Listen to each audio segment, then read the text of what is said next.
We've got a great show for you this week. Australia's top actress scolds us all for daring to even consider rejecting The Voice. The Minister for Aboriginal Affairs says we're using the politics of division in the greatest gaslighting effort in modern history. Julian Assange endures his 11th birthday in captivity. We explore his story. And Donald Trump Jr.'s tour down under postponed. Was it the Labor government's political interference? We'll investigate. And Cate Blanchett has an important lesson for young trans activists.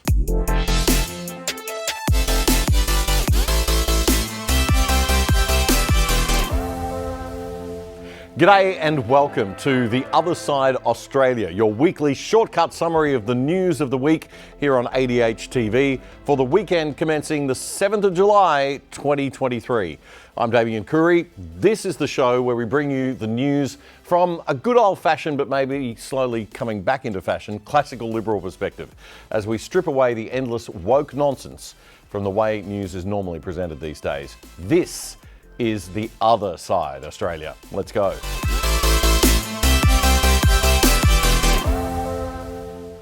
Stop everything, Australia. The actors have spoken. Those people who lead normal, balanced, sane lives and have to deal with all the same day-to-day issues we all do, like whether our Evian water supply is running low or our Met Gala outfit will dazzle the crowds.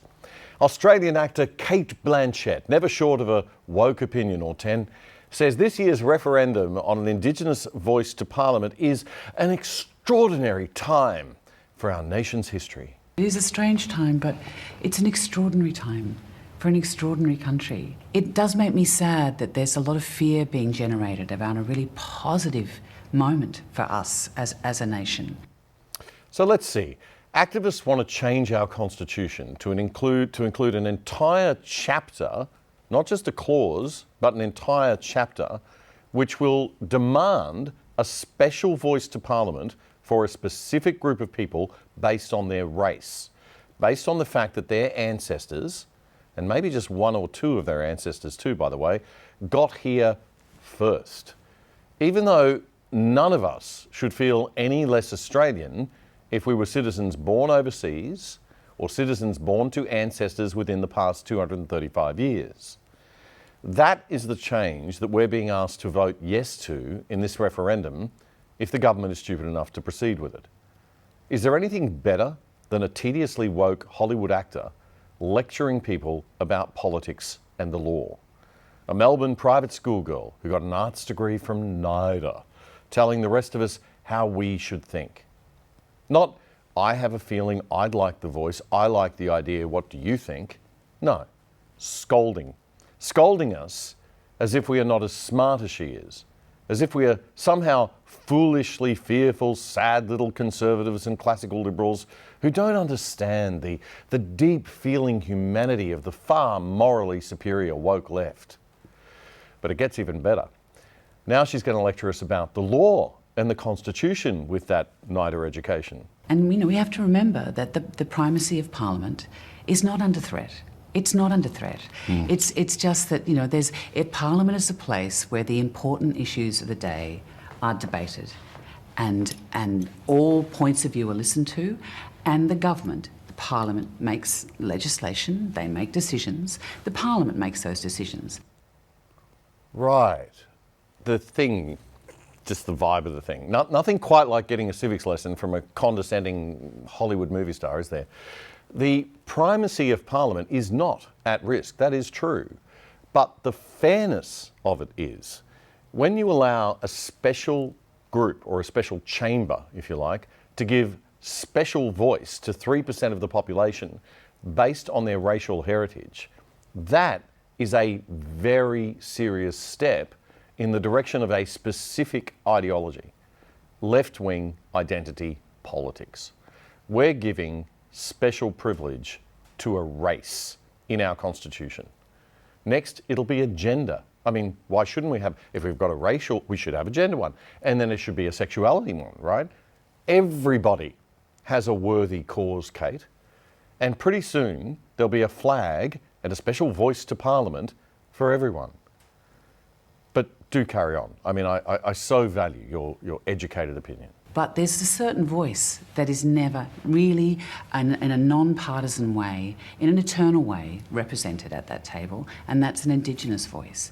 And it's time we evolved to include all Australians. And it's the more inclusive cultures are, the more vibrant they are. And I think it'll be a sad moment if we miss this opportunity. We don't want to look back. It's all about the feels. She's an actor. So we've got to all, just kind of, feel it. Turn off our brains, disengage all rational, careful consideration, and just go for those warm fuzzies. Well, you might want to tell the 11 Indigenous members of our current National Parliament, Kate, that they don't have a voice. I'm sure they'd be very interested to know that. They actually got there on their own merits, and they don't need your patronising, condescending racism of low expectations. Women only achieved suffrage 120 years ago, and at that time when that vote was happening, change felt terrible, and the debate was all about the society's going to collapse and we don't know what's going to happen. What's going to happen if women get the vote? Now, can we imagine a world in Australia where women didn't have the right to vote, where their voices weren't heard? No, we can't. And so I'm hoping in another 120 years' time we'll look back at this moment and say, can you believe we almost missed that opportunity? Absolutely. You know, it's a great moment for this wonderful country. And that is why you should never take political advice from actors. Cate Blanchett there, ladies and gentlemen, proving to us all why she's an actor and not a lawyer, and dropped out of her economics degree at Melbourne Uni after 1 year to go backpacking, darling. Where to begin with that logical mess of an argument? This is nothing like women's suffrage, Kate. Aboriginal people already have the right to vote. We're a democracy. The equivalent idea here, the equivalent analogy, would be setting up a women's voice to Parliament. Actually, to be worse, a left-wing women's voice to Parliament would be the more accurate analogy. Could you imagine that? I mean, please do. Please imagine it very, very clearly, folks, because that is what they're asking you to vote yes to. A special chamber with special access and rights of consideration and input over laws that affect everyone, not just them. It's all laws, because all laws affect Aboriginal people. If ever there was a clear case to vote no, Cate Blanchett just defined it perfectly. Give the woman an Oscar. So Albo's Aboriginal Affairs Minister, Linda Burney, gave a speech at the National Press Club this week on The Voice, and it was the usual stuff, light on facts and detail, large on personal attacks, emotional nonsense, and put-downs of people who dare to question the thing. She urged voters not to fall for the No campaign trying to get their way with using Trump-style politics in Australia. Trump-style politics. What does that mean? And its aim is to polarise. Its aim is to sow division in our society by making false claims, including that providing advice to government would somehow impact the fundamental democratic principle of one vote, one value. A claim designed to mislead. Wow. If you want the absolute definition of gaslighting, folks, that was it. Left-wing Aboriginal organisations and leaders bring this thing to us. A voice to Parliament for a particular race of Australians that will forever cement racial division in our country. And then they accuse you of being divisive and patronising and polarising, sorry, not patronising, polarising, for arguing against it. Don't fall for the Trump-style politics. No. You should fall for the Yes campaign using Marx-style politics to get its way in Australia. Like bullying you into voting yes by falsely saying you're a racist if you don't want to. It's not a lie to say that The Voice threatens the idea of one vote, one value. The Voice will be a special advisory body to Parliament. This means a select group of citizens based on their race will have a higher level of access and influence than the rest of us. So that does kind of end the concept of one vote, one value. Also, a large majority of conservative Aboriginal leaders and people do not want The Voice. So it's going to be a left-leaning voice to Parliament. And I suspect that this is what this is all really all about. enshrine a Greens and Labor-leaning political body in the Constitution. It's very serious stuff, and to question it is to seek clarification. If you alert people to the dangers of something, the very real dangers, that is not fear-mongering. If you want to avoid misinformation, Linda, then provide some detail. But please don't insult us when you haven't provided any. As National Party leader David Littleproud put it, she couldn't answer the questions around the details or the mechanics of the voice about how it would actually shift the dial, particularly for those in remote and regional areas. As Littleproud pointed out, Minister Burney keeps complaining about mistruths and misinformation on the voice, but she refuses to put it to bed time and time again when she's asked point blank about the details. And of course, she got personal, as people who are arguing for something that have no argument always do. They attack the other side's character or reputation or personal characteristics. Ms Burney described Peter Dutton as a bully boy for criticising big businesses that were backing the voice. Let's just revel in the irony of that for a second, shall we? A left-wing politician is upset because big business is being bullied. Only in this brave new world of woke corporations and woke left-wing political parties would you see such an unholy alliance. Mr Littleproud called on the Prime Minister to stop the referendum, to take a pause and bring the nation with him and, quote, actually admit that it's now time to just make this about constitutional recognition only, unite our country, and then get on with closing the gap with practical measures of a better bureaucracy, not a bigger one. Well said. But what struck me most about this whole National Press Club event was the serious lack of neutrality displayed by Australia's journalistic elite. At the end of Burney's presentation, they gave her a standing ovation.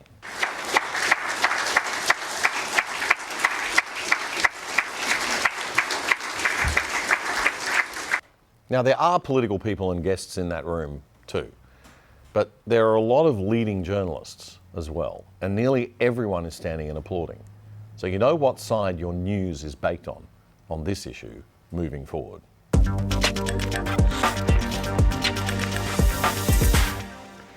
WikiLeaks founder Australian Julian Assange turned 52 this week, his 11th birthday in captivity.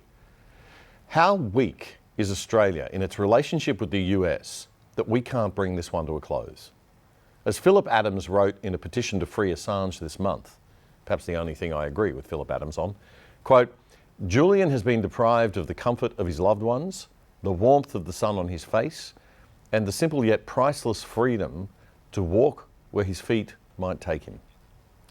Assange's family were granted an audience with the Pope this week, as Canada's CBC reported. Assange's wife Stella and children were granted a private audience with the Pope at the Vatican on Friday as she leads the campaign for her husband's release. She has exhausted virtually all legal avenues of appeal. Assange is wanted by U.S. authorities on 18 criminal counts after WikiLeaks published thousands of classified documents and diplomatic cables in 2010 and 2011. His supporters see his prosecution as a politically motivated assault on journalism and free speech. Assange is held in Belmarsh Prison in London. He's been there since 2019, when he was kicked out of the Ecuadorian embassy in London, where he'd been holed up after seeking asylum there years before. Here's how the BBC saw it. Hoy anuncio que la conducta irrespetuosa y agresiva del señor Julian Assange han llevado la situación a un punto en que el asilo del señor Assange es insostenible e inviable. He was jailed in London for going on the run from the Swedish allegations, and even though that case was later dropped, he remained in a cell because the US requested he be sent there for trial. Julian Assange's immediate fate was now in the hands of District Judge Vanessa Barreza. She had to decide whether he should be sent to the US under the law of extradition, and she ruled that his leaks looked like a crime under both English and US law. But she then blocked the request. saying that there was evidence that Julian Assange was so mentally unwell he could try to kill himself in a US jail and nobody would be able to stop him. Assange is now facing prosecution in the US under the Espionage Act, a law that has never been used before against someone for merely publishing classified information. The not very deep state, as I like to call it, the bureaucracy and intelligence agencies, hate Assange because WikiLeaks made information public about alleged war crimes in Afghanistan and Iraq, Guantanamo Bay, American diplomacy generally, that they say put spies' lives at risk, and internal democratic politics before the 2016 election that Trump won. Specifically on that last one, Hillary Clinton's emails leaked by hackers linked to Russia's Vladimir Putin. And I reckon it's that last alleged crime, more than anything else, that explains why they're truly pursuing this guy beyond all reason. 5 major media organisations, including the left-wing Guardian and the New York Times, published a letter late last year saying that Assange's indictment threatens to undermine the First Amendment and sets a dangerous precedent. Canada's CBC spoke to one independent journalist. Recently, even the Prime Minister of Australia, Anthony Albanese, said there is no point in this continued prosecution. So why hasn't the U.S. dropped these charges? Yeah, it's a very good question. Literally every major press freedom and civil liberties group in the West, often which agree on very little, have united to urge the Biden administration to do so on the grounds it's the gravest threat to press freedom in the West. The history of the U.S. security state, the CIA and the NSA and Homeland Security is very much that if somebody exposes their secrets, even when those secrets are evidence of crimes or other deceit and corruption, as was the case here, they want to punish the person to the fullest extent, to really destroy them, mostly as an example to warn others that if they discover evidence of criminality and are thinking about doing the same thing, their lives will also be destroyed. Now, you may be wondering why Assange is still in London. Well, the former UK Home Secretary, Priti Patel, approved Assange's extradition to the US in June last year. But Assange's legal team is appealing against that decision, and nothing moves fast in the justice system these days. So what did Assange actually do? Well, it wasn't so much what Assange did, but what WikiLeaks did. They've come after Assange because he was the boss, but WikiLeaks is a reasonably large-sized organisation. The US indictment brings 18 charges against Assange. Most of them centre on the publication of secret military and government material by WikiLeaks, which they got from US military whistleblower Chelsea Manning. A warning that we're going to show you the video now, and it's graphic. But I think we all live under the protection of a violent military in a dangerous world. So we all need to be grown-ups and face that reality. This report is from Al Jazeera in 2010. For more than 2.5 years, the wire service Reuters has been trying to find out what happened to their 2 staff members on this street in the suburb of New Baghdad. WikiLeaks says this is what happened. Yep, he's got a weapon too. Hotel 26, Crazy Horse 18, have 5 to 6 individuals with AK-47s. We got RPG. All right, we got a guy with... The voice on the tape, presumably a member of the military, says there has been shooting in the area and receives permission to open fire. Light them all up. 202 traffic, 260s. Come on, fire. Hey, Roger. Keep shooting. God damn it, Kyle. All right. I hit him by head. Oh, yeah, look at those dead bastards. Nice. 2-6, crazy. From a distance, you hear the voices on the tape watch as the wounded try to crawl to help. But when help arrives... Come on, let us shoot. You're engaged. 1-8, engaged. Clear. Come on. Clear. Oh, yeah, look at that, right through the windshield. In this video, I think you see the corruption of pilots and the military by war itself, in particular by the modern nature of aerial warfare. So you see these young pilots acting like they're playing video games, only the high scores they are getting are with real human lives. We call frequency. Yeah, I just drove over a body. Yeah. Viper 5-2, report free chains on 4. Even from high above, the harsh reality becomes evident as the troops that arrive find 2 children wounded. You see them carry their small bodies and call for help. Hey, I need to get the brass to drop ramps. I got a wounded girl. We need to take the rest of mine. The response on the tape. Oh, it's their fault for bringing their kids to a battle. That's right. It's hard to watch. That's war. But important that we understand what war really looks like, I think. And I'm not one to criticise the men and women that we send to do our dirty work. This is a war zone. They thought the enemy were armed. We asked these men to kill for us. And they have to handle it psychologically, not us, both during and after their service. We weren't there, so we can't know. But that's a matter for another discussion, another day. The point now is that for leaking that video, Chelsea Manning copped a sentence of 35 years jail. But President Obama commuted the remainder of her sentence in 2017. But Julian Assange remains deprived of his liberty just for publishing it. Ah, the irony. Experts at the esteemed Columbia School of Journalism in New York say the 2019 charges against Assange are the first time the US government has used the Espionage Act to go after a publisher. Not the hacker, not the writer, but just the publisher. And the implications for free speech and the freedom of the press, therefore, are huge. The main charges centre on whether Assange actually helped Manning do the hacking instead of just being the publisher. Manning herself said this at the time she was released from jail. Quote, "The decisions that I made to send documents and information to WikiLeaks and the website were my own decisions, and I take full responsibility for my actions." And here's what Hillary Clinton said at the time. You have some familiarity with the work of Mr. Assange. I do. Couldn't happen to a nicer guy, is my view. But Well, look, I think it is clear from the indictment that came out. It's not about punishing journalism. It's about assisting the hacking of the military computer to steal information from the United States government.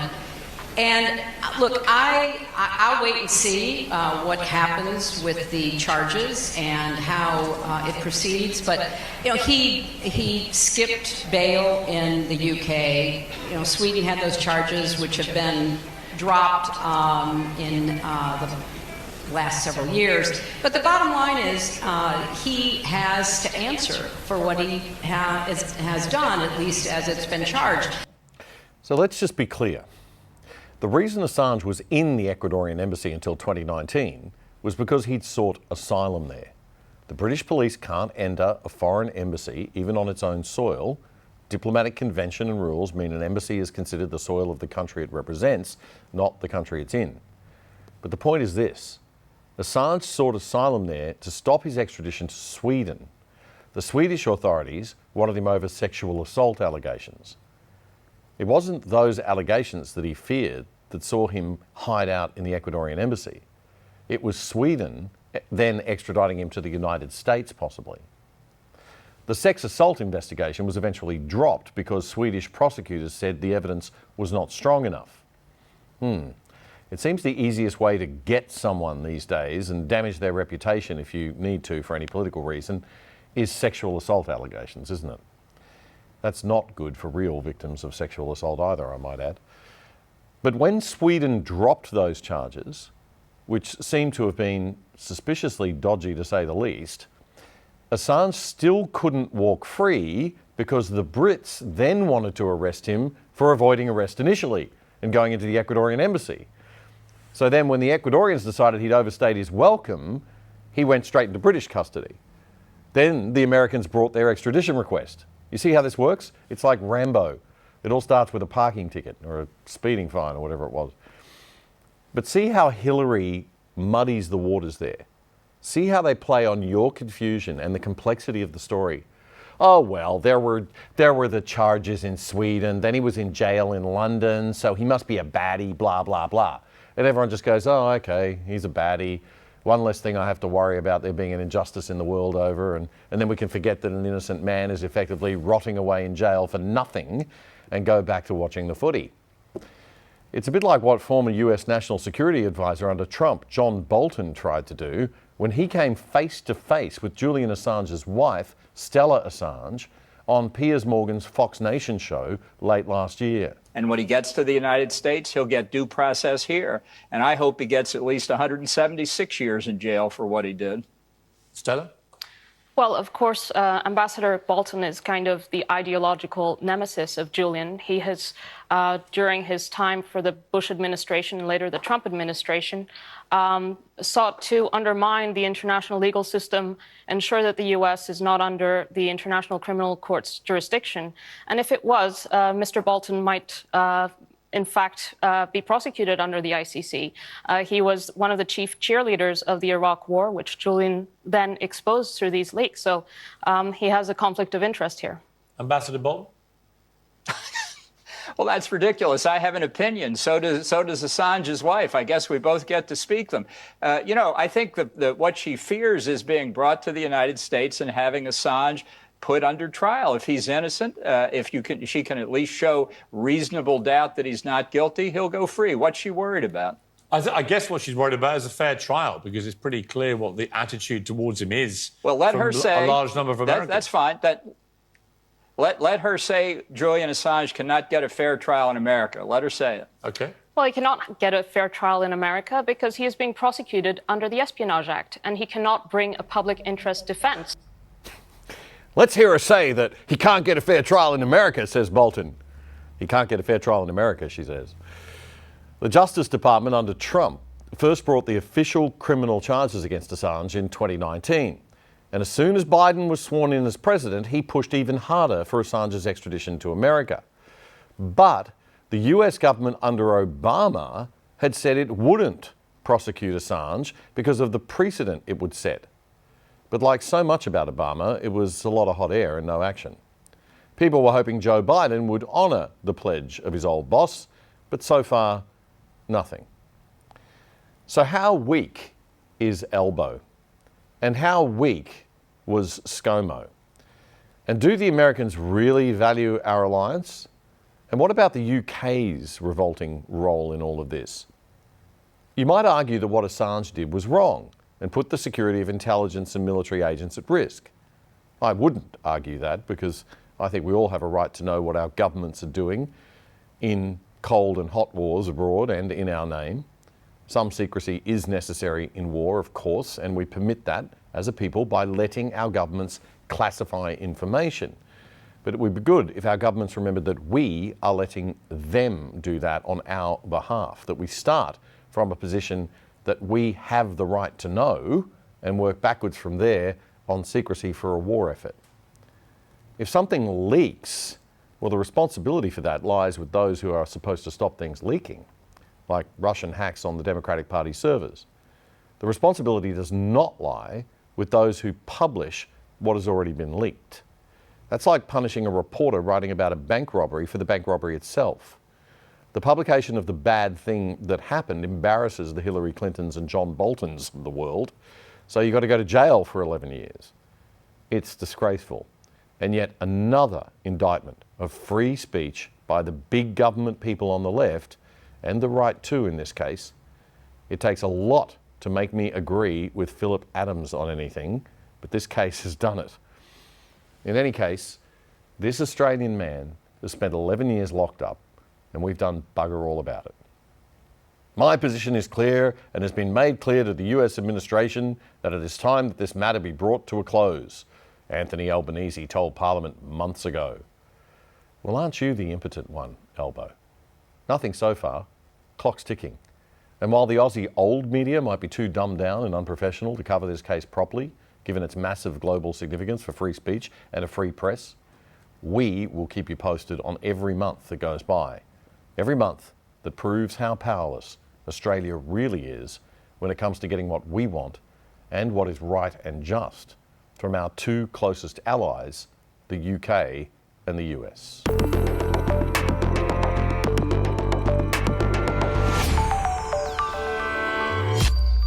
Last week we brought you news about how the Albanese government is bringing in new laws that will impose massive fines on social media companies that spread misinformation or disinformation. These laws will basically give the government editorial control over what we're allowed to say and what you're allowed to see, hear and know. Anything that the censorship gods deem to be misinformation or disinformation will be covered, which means they can basically censor anything they like or don't like. The new powers will be given to a body called ACMA, the Australian Communications and Media Authority. And this is on top of the crazy powers wielded by one woman, the E-Safety Commissioner, who already has the power to order social media companies to take down whatever she doesn't like. It's really terrifying stuff. Censorship happens by default. These laws exist, and then they scare people like me from saying, writing and publishing things that might upset the government. And so we self-censor, or we have to put our personal security at risk by taking a chance in publishing stuff that might upset these bureaucrats and their political slaves. You want to keep your job at this or that news company? Don't push the envelope too far. Don't rock the boat. Just cover the easy stories. Have a nice career. You want your podcast or show to stay on YouTube or Facebook or the Listener app? Be careful what you talk about. All in the name of keeping you safe. Keeping us safe from bad information. As if we don't have brains of our own and we need Big Brother, the government, to parent us, nanny us. This is not the behaviour of a free people in a free country. If we as Aussies are going to accept all of this as some kind of new normal, fine. But we can no longer call ourselves a free liberal democracy, because we're not. And the intolerant left wing in Australia just moves further and further away from the good left wing values of the olden days. Civil liberties, human rights, freedom of expression. And they descend further into the bad modern left wing values of massive state control of everything. So instead of just ignoring the tour of Donald Trump Jr. to Brisbane, Melbourne and Sydney, which was originally planned for this coming week, and maybe having their own tour of someone they like, the left called for the government to ban the entry of Trump Jr. to the country completely. What sort of a message does that send about Australia to the world? That we're an intolerant little nasty people who just want to cancel and shut down anything we don't like. That is not the Australia I knew and grew up in. And I'm sorry, but I'm not ready to surrender that Australia yet. That's not the Aussie spirit of a fair go, freedom of speech, freedom of ideas and expression, and playing the ball, not the man, when you're making an argument, that used to represent this country. It's pathetic. You don't like Trump? Fine. Don't listen to him. But where do you get off thinking you have the right to prevent your fellow Australians who choose to listen to something, whatever political ideas they like, from whoever they want? And why do you think this is good for society? It causes wars and division. It's why we invented the parliament and the concept of free speech, to prevent wars. Honestly, these cancel culture kids simply have no clue. It might take a war to wake them up. They think they can shut down ideas they don't like by force, and that they'll never have to face a backlash. It's the thinking of a spoilt brat 13-year-old. Grace Hill is the queer officer with the National Union of Students, and she told the US magazine Newsweek that demonstrators in Australia are fighting back against the importing of bigoted politics. Of course, Grace will be the one deciding what constitutes bigotry. She says, Donald Trump Jr. and Nigel Farage have said they're coming to Australia to fight woke culture. We plan to show them that there is a serious, large left movement here willing to stand up to bigotry in all its forms. That would be all bigotry except the bigotry and intolerance of the left, the kind that Grace has towards conservative or classical liberal values and political views, the values of around half of Australia, and America for that matter. Most of us, Grace, would like to at least allow this country to remain free for political debates and speakers of all stripes. There's heaps of left-wing thinkers that I'd just love to cancel, ban and stop entering Australia, but I respect freedom of speech, ideas and expression, so I don't call for banning them. I prefer to win in the environment of open debate. I want my ideas to be challenged and tested. It's only people whose ideas are weak that call for their opponents to be cancelled or banned, or worse, imprisoned or killed. That's something the left has done throughout history, in real life, in reality, in countries just like ours in the last century. And that's probably all you really need to know about their ideas. Anyway, the tour organisers have faced the police trying to force money from them to provide the cops needed to manage the protesters. Seriously, the police in Victoria, they wanted the organisers to pay them for the policing of the event and the protesters that are going to show up. I thought that's what we paid taxes for, to provide policing to keep the peace. But anyway, and some venues are not wanting to host the thing because they're too gutless and fear corporate backlash, not realising that the other side of politics is equally capable of providing significant commercial backlash. Anyone want a Bud Light? Got a Bud Light? Anyone? The tour organisers have decided to postpone the thing now. Donald Trump Jr. did get his visa at the very last minute and after a nervous wait and disturbingly long delays. Our wonderfully professional Home Affairs Minister in the Albanese government, Claire O'Neill, posted this very dignified message on Twitter on Thursday. Donald Trump Jr. has been given a visa to enter Australia. He didn't get cancelled. He's just a big baby who isn't very popular. Classy. Calling the son of the former President of the United States a big baby. That is your Minister for Home Affairs, Australia. God help us. And she didn't stop there. Geez, Donald Trump Jr. is a bit of a sore loser. His dad lost an election fair and square, but he says it was stolen. Now he's trying to blame the Australian government for his poor ticket sales and cancelled tour?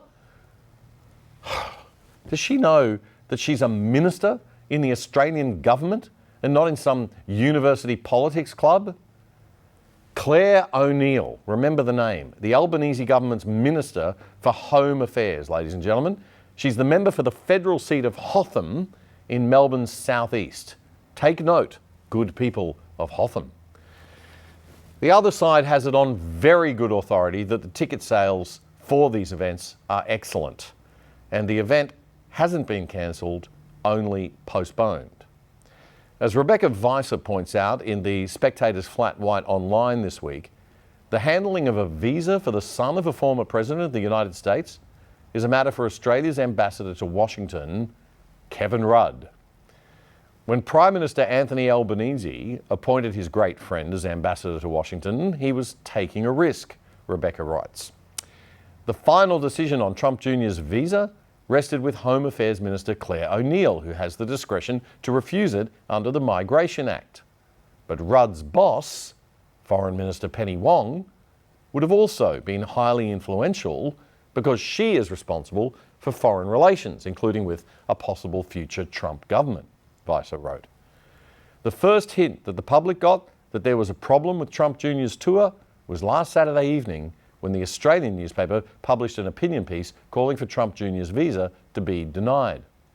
Rebecca notes in her Flat White article that the author of that piece, a guy named Bramston, says in his personal bio that he is a former political speechwriter for Rudd and an advisor to the Rudd government. Would Bramston object to Hunter Biden visiting Australia, she asks, noting that Labor repeatedly delayed visas for Conservatives and the visa for Nigel Farage's tour last year was granted only a day before his departure. That tactic makes it very difficult indeed to put on a show. And that is no doubt the whole idea. We truly live in an upside-down world. The left in the United States are freaking out because the US Supreme Court has ruled this week that race can no longer be considered as a factor in university admissions. That's right. People are freaking out because discrimination based on race is no longer allowed. Let that sink in. That's how absurd and perverse left-wing woke ideology and thinking has become. The landmark ruling means that so-called positive discrimination or affirmative action programs that give special privilege to kids of a particular race over kids of other races are no longer allowed. Affirmative action programs started 60 years ago as a way to increase racial diversity at top universities in America. In the test case, the Supreme Court sided with an organisation called Students for Fair Admissions, which argued that Harvard University's race-conscious admissions policy violated Title VI of the 1964 Civil Rights Act, which bans discrimination based on race, colour or national origin. Justice Clarence Thomas is America's second black Supreme Court judge. He's a conservative, though, who's long called for an end to affirmative action, so he's no friend of the left. He wrote that such programs were, quote, patently unconstitutional and that universities' self-proclaimed righteousness does not afford them licence to discriminate on the basis of race. Chief Justice John Roberts said, many universities have for too long wrongly concluded that the touchstone of an individual's identity is not challenges bested, skills built, or lessons learned, but the colour of their skin. He said, Harvard's admissions process rests on the pernicious stereotype that a black student can usually bring something that a white person cannot offer.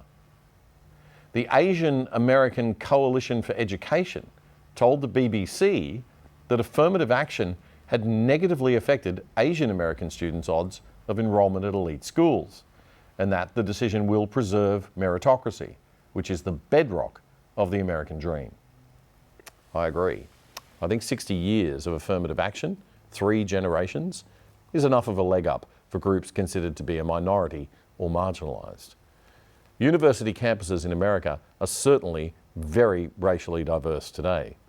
Not that I think that's necessary, because I believe in absolute colourblindness. I do appreciate some people are disadvantaged, so a program to help some disadvantaged kids is fine, and that will no doubt continue. But selection based on race is fundamentally wrong, and it perpetuates a sense of division, or as the lefty academics like to say, otherness. But of course the left went completely nuts. President Joe Biden was furious, saying he strongly disagreed with the decision and attacking the Supreme Court itself. This is not a normal court, he said. The 9 judges on the court are ideologically split. There are 6 judges considered to be conservatives now, and 3 considered to be left-wing. I'm sure if it was the other way around, he'd be saying it's a perfectly normal court, by the way. Harvard University just swore in a new president recently. It's 30th in its history. Now, I don't like her, and I want to make very clear why. I don't like her because she pushes left-wing woke identity politics, which divides people. I don't care about the colour of her skin, her gender, or care to know anything about her sexuality, thanks. I'm sure she's a lovely person. I only care what is between her ears.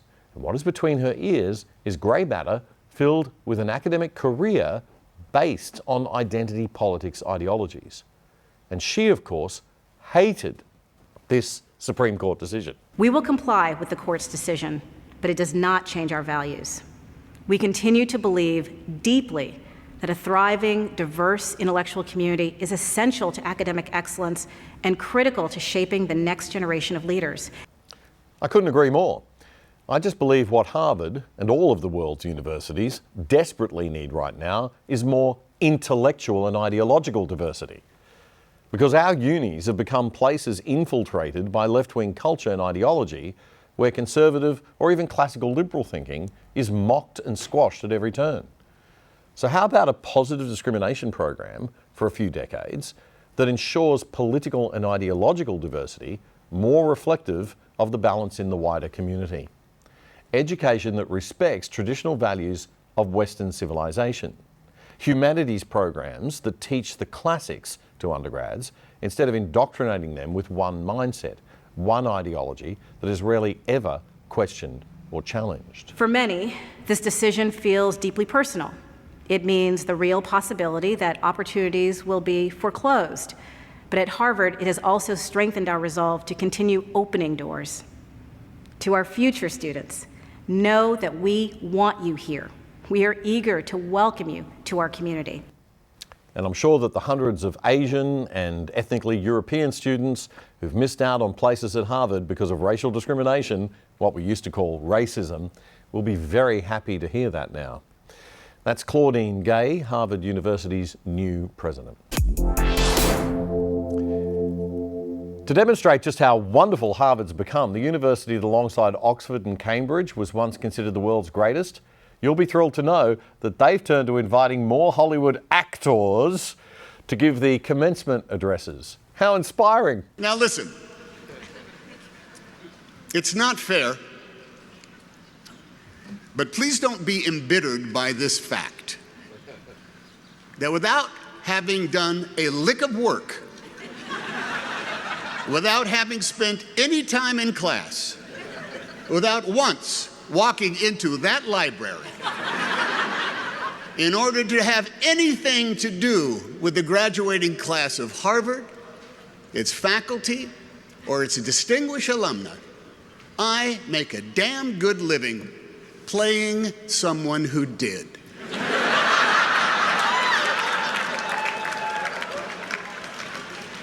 It's the way of the world, kids. It's a joke, and he's being self-effacing and very nice as he is, but it's also a sad comment on our times, I think. And when will Americans realise that actors are just people who act? Or Australia realise that, for that matter. I'm a big fan of Tom Hanks. He was very funny and self-effacing, but he's just an actor. You might want to come up with someone who's actually achieved something very difficult and amazing to truly inspire your young nation's young people at a commencement address. And closer to home in academic la-la land, the University of Queensland, one of the world's top 50 universities, has announced it will be permanently flying the Progress Pride flag at all of its campuses. It's Pride Month, the university announced excitedly on its Instagram page, and we're excited to share that the Progress Pride flag is now being flown permanently at our campuses. This comes as part of our commitment to fostering a culture of diversity, inclusion, respect and acceptance that is free from discrimination, harassment and bullying. Unless you're a conservative or a Christian, then you're fair game for all the harassment, bullying and discrimination we like. So, there it is, folks, the Progress Pride flag. That's the old rainbow pride flag with the big triangle on the left side added to represent all LGBTIQ plus people. It's flying there at the university alongside the poor old Australian national flag on the left, the Aboriginal flag, the Torres Strait Islander flag, the Queensland flag, the university flag, and finally the wonderfully colourful Progress Pride flag, celebrating what some people do in their bedrooms. What's the university going to do when people want to put up religious flags? Surely a person's religion is more or equally as important as their sexual identity. Can we have a Christian flag, a Jewish flag, a Muslim flag, a Buddhist flag, a Hindu flag? Or do we only do sexuality flags now?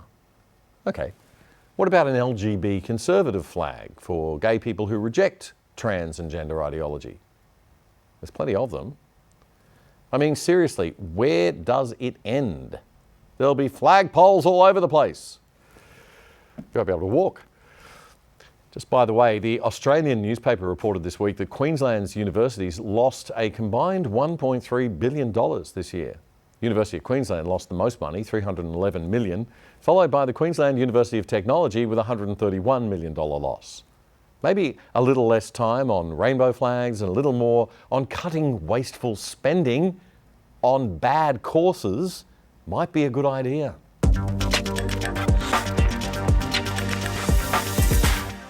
But I'm just a curmudgeonly old man, a party-pooping, fat, middle-aged white guy, pale, stale, male and frail. Oh dear, you got to laugh or you'll cry. Speaking of which, Lance Armstrong interviewed trans sports star and reality TV celebrity Cate Blanchett on his podcast last week, and it really hit some home truths. I think this should be a wonderful interview because you know what? You are a world champion. And it is very well documented that because of testicular cancer, you lost one of your testicles. Well, I'm a world champion and I lost both of my testicles.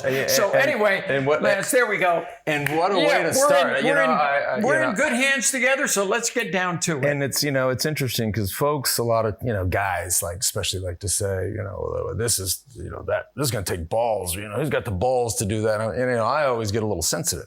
Yeah. I said, whoa, hang on. Hey, it might take some ball to do this, but yeah.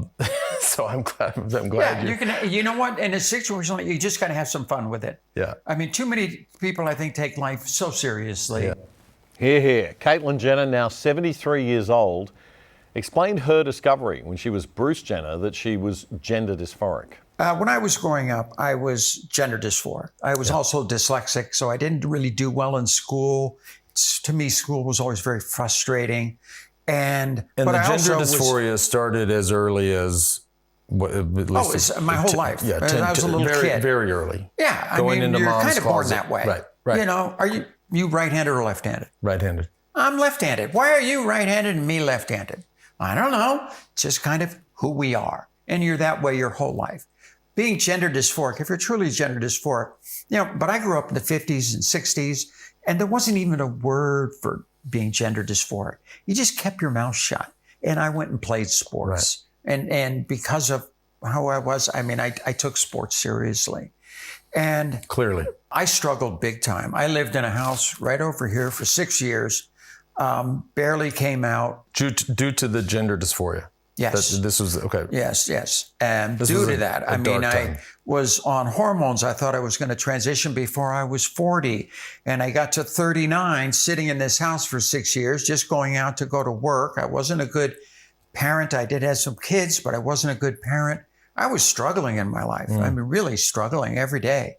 And what am I going to do? And I got to 39, couldn't do it, As I think of it back on it, it just wasn't time for me. Especially at that time, the trans issue was not out there, okay? It would have come really out of left field. And then, I wound up meeting Chris. We were together for 23 years. We raised great kids, had a great family, successful show. Things went really, really well.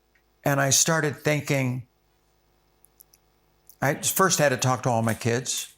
They knew, but they keep, it's like the little secret in the family nobody talks about. And I got to talk to my kids. And so I brought them one-on-one because I got 10 of them. I didn't want them to gang up on me. So sat down with each one of them. First one, Brandon. I used him first. He's my musician, my singer, and all that kind of stuff. I thought... Anyway, he goes, he said, "Hey, Dad, I've been proud that you're my father my entire life, And I says, "But I've never been more proud of you than I am right now." Oh, whoa, that was kind of a good start. My final conversation, I was walking in a field all by myself, saying, "God, is there a reason for this? Am I doing the right thing?" So when I walk up the pearly gates and I go through the gates and he's there and he says, "Yeah, you did a good job. Come on in," And so I made the decision that, okay, if I do this, and then it was trying to figure out how do I do it? How do I do it in a respectful way for not only me, but for trans people in general? That's Caitlyn Jenner speaking on Lance Armstrong's excellent podcast. You can watch the whole 1 hour interview if you just search it up. Lance Armstrong acknowledged that he is probably not the best guy to be talking about fairness in sport, but he asked Caitlyn Jenner what she thought went through the minds of a Leah Thomas, the trans swimmer, when they beat biological women at their sports. I look at them and say, how can a Leah Thomas, is she excited? After I would beat all the other guys, I would feel like $1 million. Right. I would just I'm ready to kill. I won the games. I walked out of that place. I could take it on the world. Right. I was so proud of my performance and on and on and on. I don't see how a Leah Thomas can sit there and go, "Oh, I feel so great. I beat all those girls." Well said. And here's the main point I think we all need to remember from this interview. I don't know what the trans people, what goes through their head that they think, "Oh my God, this is so great. I can go out and beat all the women," because they're not. Right. Let me show you how I look at my life, okay? I am a genetic male. Okay, now a lot of these women say, "Oh, I'm all women. I'm women. You got to treat me as a woman." No, I'm a genetic male. You know, my chromosomes are male. Okay. I suffer from something called gender dysphoria. Correct. Gender dysphoria is real. It happens to people. Okay. It is real. It's been part of humanity, just like you're right-handed or left-handed. It's been part of humanity forever. Okay. And it's how you deal with it. And every journey is different. Some who have gender dysphoria, very, pronounced, tough. It's in their head all the time as a young child. They struggle with it at a very young age. Some transition at a very young age. Some commit suicide. It is real, okay? Me, I kind of did my own thing. I raised my family. I have 10 kids. I got 20, coming up on 22 grandchildren. I've had a wonderful life, you know? And it wasn't until much later in life that I transitioned. Now, when I transitioned, my birth certificate, Caitlin Marie Jenner, gender marker F. My driver's license, gender marker F. Everything I have, pilot's license, gender marker F. Right. Everything I have going through everything. I live my life, and as a trans woman, but I am different. I'm not, and I respect that difference. I respect other women and how they feel. But we always have to say on the side of fairness and protecting women's sports. Or you won't, honestly, you won't have women's sports in 10, 20 years from now. And there it is. Simple. Is it that hard? She's a biological male with gender dysphoria who's transitioned and lives her life as a woman, but understands that she will always be a biological male. She now feels much better in her new body, and she doesn't have to pretend in her daily life anymore. She can be herself, but she knows she isn't a biological female, and she doesn't have to be happy. And she respects biological women's spaces. Really. Simple. And you know what? That attitude, it makes me feel totally fine about accepting her and even using female pronouns for her. Funny that, isn't it? Accepting reality and mutual respect. Now that is progressive. It's a great interview, well worth a watch for a breath of fresh air and common sense. The podcast is called The Forward with Lance Armstrong, and you can find it in all the usual places. And that's all for this week. We'll catch you next Friday for The Other Side Australia, our weekly summary of the best news and commentary. And on Tuesday night, remember The Other Side interviews streaming at 6 p.m. and available on demand at any time thereafter, as always. And don't forget, this show, The Other Side Australia, is always streaming every Friday night at 8 p.m. If you like the show, remember our saying, don't just like it, share it. The independent media, we really do need your active support to keep on doing what we're doing. So please like, comment, and subscribe to ADH TV and all the platforms we're on to support us. Have a great week, and we'll see you soon.